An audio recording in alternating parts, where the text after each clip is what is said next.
We should note that you have not seen the interviews in question, but that we did send you detailed lists of allegations that both women made in advance of this interview. So, firstly, Mr. Khan has given several media interviews and public appearances in recent weeks, speaking also about this subject.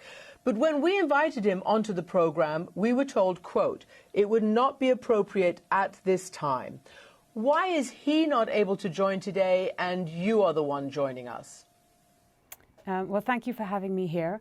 When Mr. Khan spoke to the media, it was after the delivery of a report of a panel of judges, an independent panel of judges, who reached a unanimous determination that the evidence did not establish misconduct or breach of duty on the part of Mr. Khan. At that point, we thought the process would move forward as it ought to have moved forward, with the Bureau accepting the recommendation of the panel of judges that it itself selected and appointed, and to move to close the matter.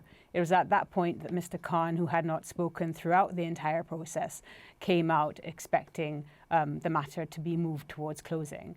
It has now become clear that that is not the path that this is taken in what I would consider to be an extraordinary step.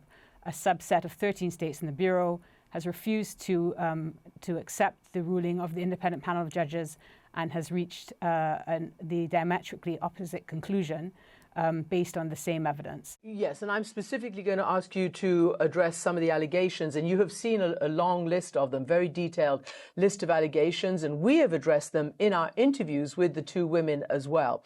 But let me ask you this. Yes, the panel of judges said, as you said, but also the other investigative body, the OIOS, suggested that actually there had been misconduct, and a number of members of the states did recommend that he be suspended pending another vote, which will be on July 24th, with all these member states. So let's just make that absolutely clear that he is suspended currently pending the conclusion of that vote. But victim number one, she alleges an escalating pattern of behavior, including non-consensual groping and penetration, including while she pretended to be asleep. To all intents and purposes, she says she was asleep.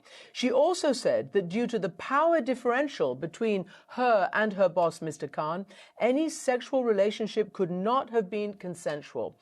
What is your response to this? First of all, we would like to say that these are serious allegations and they needed to be taken seriously, investigated seriously, and undergo a serious judicial review. And that is what has happened.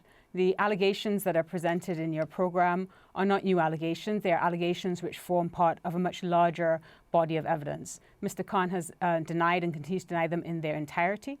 Any form of sexual contact relationship, consensual or non-consensual, with the complainant. In this particular case, I also want to emphasize, you said at the beginning that the OIS report had made factual findings and this differed from the panel of judges. One thing I want to make really clear to your viewers is that the OIS report does not have the same standing as the panel of judges. OIS spent 13 months investigating this case. They interviewed over 30 witnesses. They collected over 5,600 pages of material, including telephone records and messages records. And from that, they produced a large number of conflicting narratives. You're looking at a very small sliver of evidence against a much larger body of evidence, all of which the judges took into account, and the judges the ones who applied the standard of proof before reaching a finding that the evidence did not establish. The facts found by OIOS did not establish misconduct or breach of duty on the part of Mr. Khan.